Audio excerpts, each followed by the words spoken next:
your feathers want to. Your feathers. So we've been having some grapefruit problems with aphids on one of the grapefruits over here. On all the flower clusters you'll see large groups of aphids.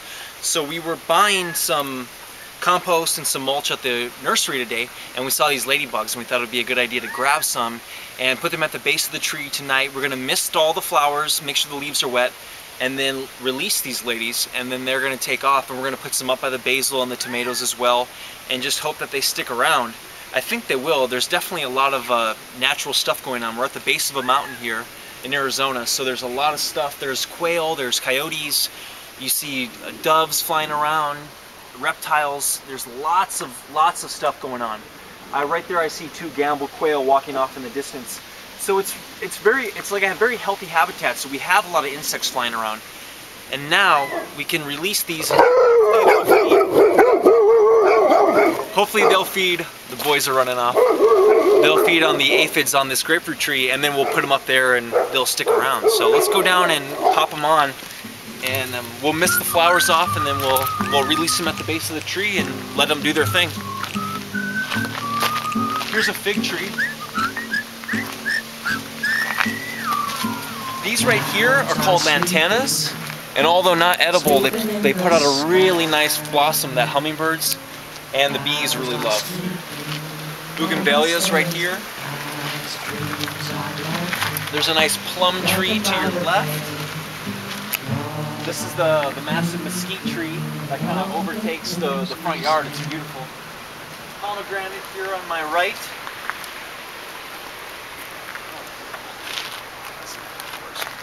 This is going to be a major food forest. Thinking about it now, and what's really possible with this space, like this fig is going to grow to 15, 20 feet.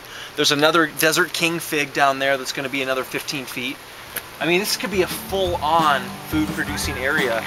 All these citrus around me, they could, in about 10 years, it would be a full canopy right now.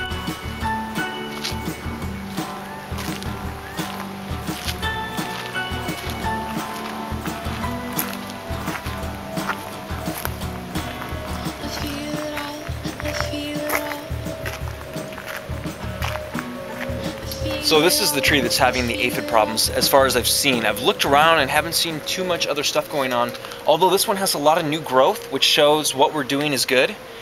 There's new things going on. It's responding well to the new program.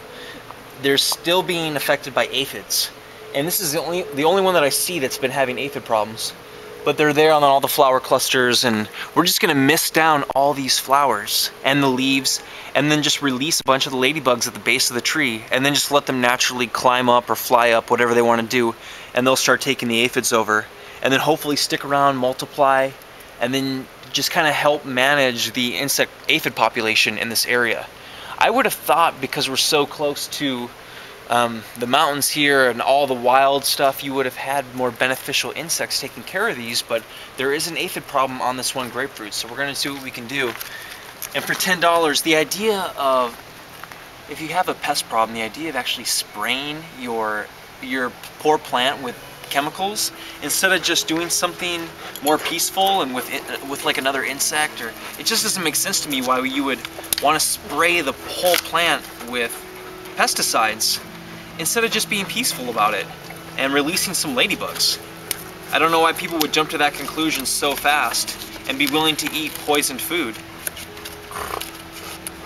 So this is actually sealed, I think, it's stapled and sealed at the plastic. I could tear a little hole in it right here. There we go. I don't know if that zooms in or not. They're starting to crawl out. They're very active. And I'm going to start misting.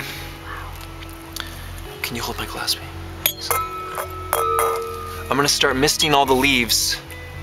And I can just lay this down here. Oh, one flew right past my head. I'm just going to let it sit for a while and let them climb or fly out, and then just continue to spray the leaves down. I'm going to let this one go. Remember, when you're releasing ladybugs, always do it in like the peaceful evening time. You don't want to shock them with too much light right away. Give them the option of dealing with the sunlight and the heat. It's about 6:30, 7 o'clock right now if my clock is right.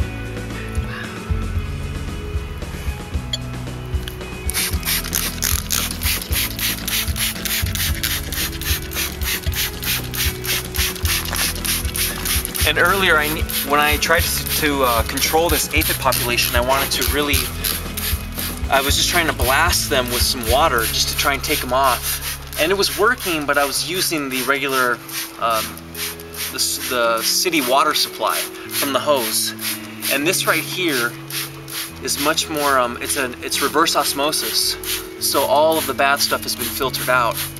And it does a really good job. This is just like an old veggie wash spray bottle, and you just fill it with some really nice clean water, add some minerals to it, and then just give it a nice coating. And I'm surprised actually how well this is going right now. There's a lot of new growth on this too. It's good to see.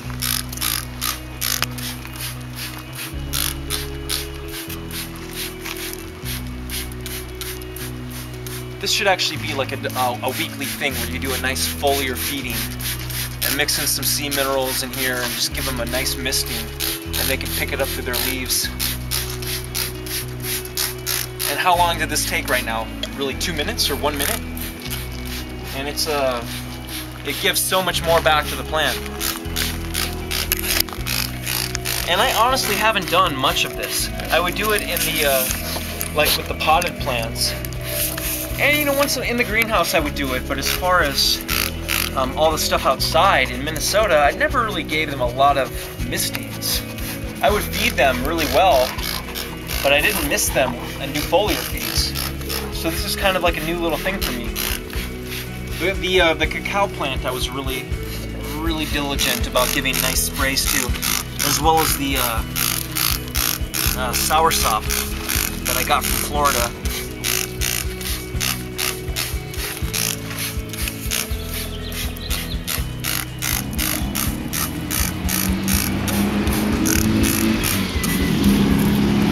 We're gonna keep monitoring this and see what it looks like as far as the aphid population. It's a lot less than it was a couple days ago, but we'll come back here in about 24 hours and see what this is looking like, and hopefully we'll see ladybugs crawling through here, flying around, maybe see them up on the porch,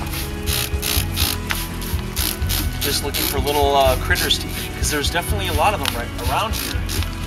And there's fruit flies, and I don't even know what else ladybugs really feed on besides the aphids. But I know that they're actually kind of an efficient predator.